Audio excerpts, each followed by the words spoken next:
As the prophet of esports, I rely on trustworthy and meaningful data every day. Data from our research partner YouGov offers the most complete view of esports fans and gamers in the world, providing context to who they are, what they think, the brands they buy, and things they do. YouGov's connected insights and research services inform strategy at every level. If you're a team, a brand, agency, or rights holder, you should be talking with YouGov. Their partners measure and maximize ROI and are telling compelling stories with data. Visit yougov.com/gaming-esports to learn more. I think, as you guys know, we've talked about sort of this intersection between gaming and crypto, and there's some very interesting data to back it up. So let me open the first one here. Let me make sure you guys can see this. So here's the headline. It says esports fans are much more engaged with crypto than the general population and more than their millennial/Gen Z peers. So if you look at esports, so they looked at 3 different populations, okay?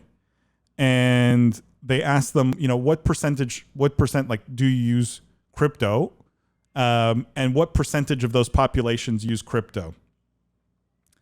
And if you look here, Australia, let's start with the US. If you look at the US, 13% of esports fans have used cryptocurrency.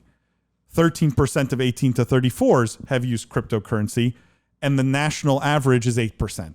So esports fans and the 18 to 34 age group index significantly higher in terms of engaging with crypto than the national average.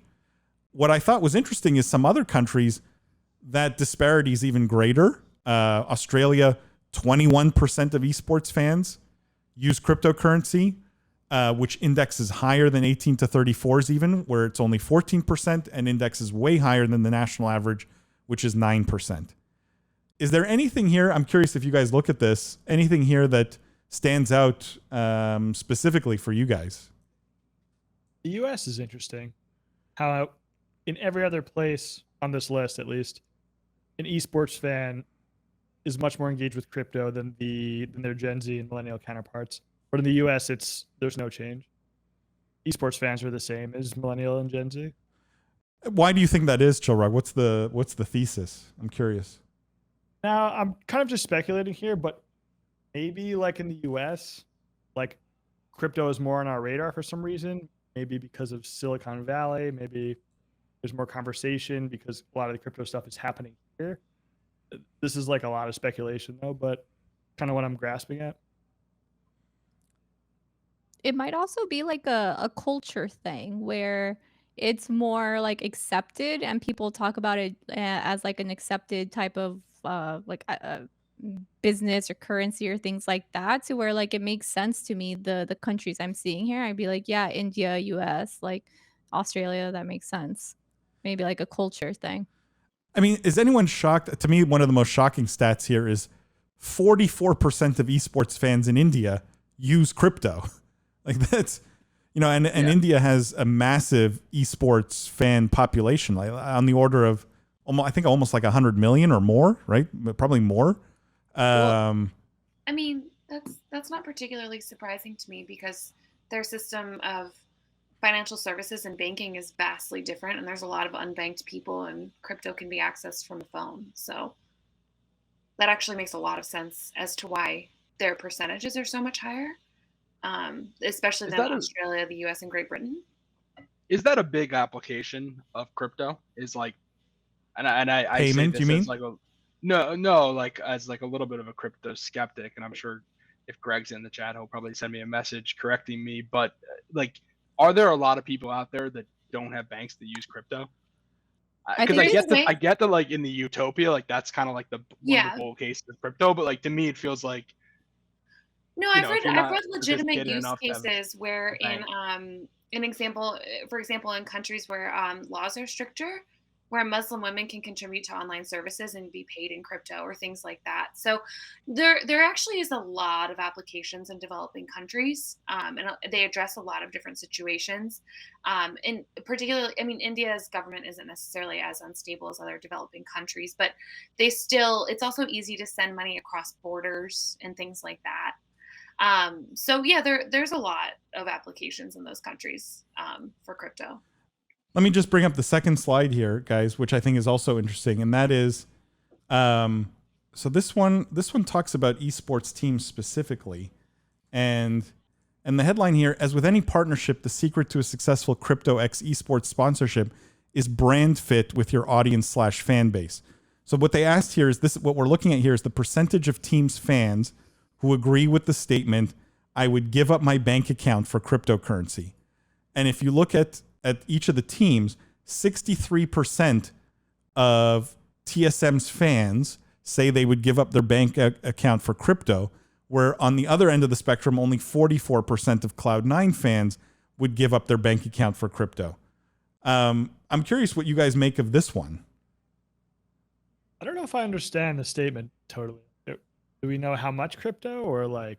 No, meaning just instead of having a bank account, they were willing to trade, because they can trade anyway. You can just go. No, meaning like instead of having a bank account where you put your money and you deposit and withdraw from, give that up and use a crypto account instead. I see. So I read it. Sorry, I read it, and maybe this doesn't make a difference. I read it as would be willing to give their bank account details to buy crypto. No.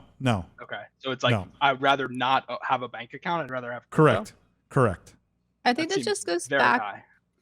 Yeah, I think it just goes back to what Lindsay was saying, as like developing countries feel more comfortable having crypto just because their government is like, crazy, and crypto might actually be a more stable like form of currency. So it just like depends whose like audience is where, and like where they did their marketing efforts to like get that audience and stuff. But as far as like the percentage differences, I think it really just goes back like, yeah, to where their audience is at, but generally just that it's a more stable crypto than where they're based out of. Well, so I agree there is definitely like a audience demographic and geography component here. One of the big takeaways for me is like this is probably one of the most hardcore statements you could ask someone to agree with, right? It says, I'm going to give up my bank account. I'm going to switch over to using crypto exclusively, right? That to me is a very extreme end of the crypto spectrum, if you want to call it that. What this says is these are like all of these numbers are above 50%. Cloud9's pretty close to 50. To me, it screams that there's a ton of overlap between people who love esports and people who love crypto. Like these are a lot of the same people, almost 50% in this case, right?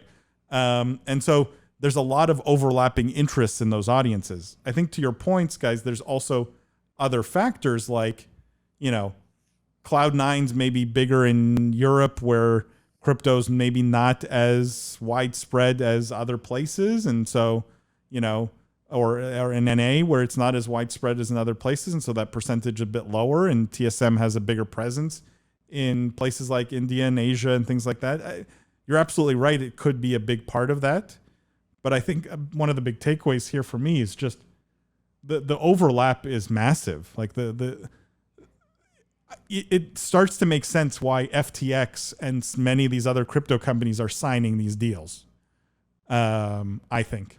Yeah, and I think it just goes to show that like I think it's easy to believe because everybody, or most, I would want to think people in esports or in technology or in these type of like metaverse spaces are more open to these type of technologies rather than somebody who's like maybe an older generation who like when credit cards came out, they were like, I don't want to put my credit card on the internet, but now everyone's like in the metaverse making transactions through crypto. Like what is crypto? Like whatever. So it's like people who are in gaming are more into that culture, more open to that idea, maybe younger, and are open to saying like, yeah, I'll give up my bank account to crypto. It's like the new hot thing. Like it makes sense to me as like someone who's in this like world. Mm-hmm. I agree. Wani says that's crazy, referring to the first slide, I think. Imagine Riot is selling NFTs with the super play from League of Legends. Chris says, Lindsay on point on the unbanked population. Agreed. And also shows how little money esports fans have in their bank account if they want to give it up. Well, no, I don't. They meant it as in like giving up one mechanism for the other, not not the actual dollars. I have one last slide here from YouGov, guys, and we have finally two women on this show, and I think this is fun because it's related to sort of the gender of followers of esports titles, and the headline here is Riot and esports teams are looking to Valorant as a way to elevate professional female gamers, and females are noticing. And what this slide looks at is the gender of global followers of each esports title.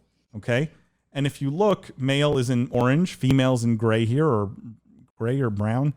And what you see is with something like Rainbow Six, 81% of the global followers of that title are male and only 19% female. And contrast that with Valorant, where 63% are male and a much larger 37% are female. Sid, I know you specifically play Valorant, and I'm curious, does this all sort of check out with you anecdotally? And I'm curious what you feel, if anything, Valorant has maybe done right that Rainbow Six could or should be doing, for example.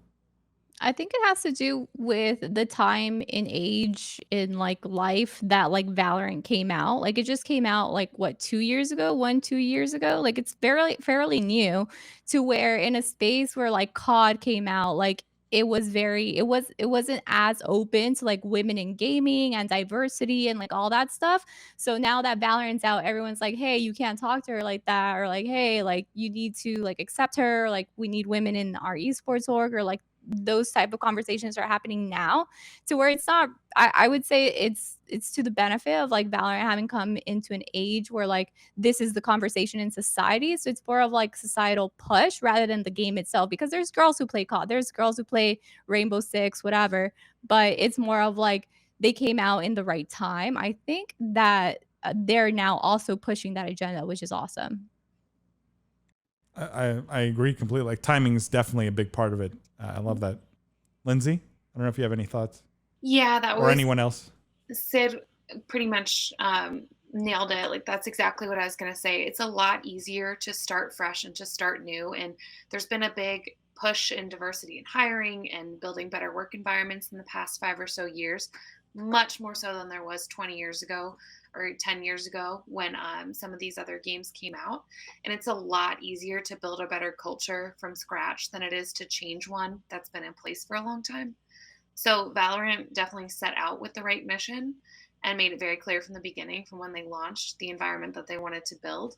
And I do think that that is just an easier task than trying to change some of the people that have been on other platforms for years and years and change those rules of play. So gives me hope for games, for releases in the future. Does that imply, guys, that Rainbow Six has no hope, or CSGO has no hope? And, I kind of chuckle at Wanya's comment here, but maybe there's some truth to it. At least 12% of Rainbow Six followers using the accounts of their mom or girlfriend. I don't know. What can these players do at this end to sort of get closer to Valorant style numbers in your minds?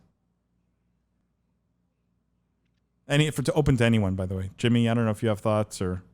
Yeah, this isn't an insurmountable problem. It's just a different set of tools. It's about changing the toxicity and addressing it that already exists rather than building with none.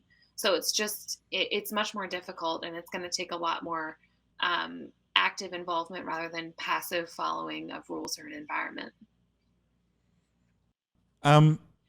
Guys, I as always, I find the data fascinating and the conclusions we draw from them fascinating. Definitely go show YouGov some love, yougov.com/gaming-esports. And you can tell how this kind of data is incredibly actionable. I conclude that we should definitely be, talking to crypto companies because in terms of overlap of audience, it's so strong there.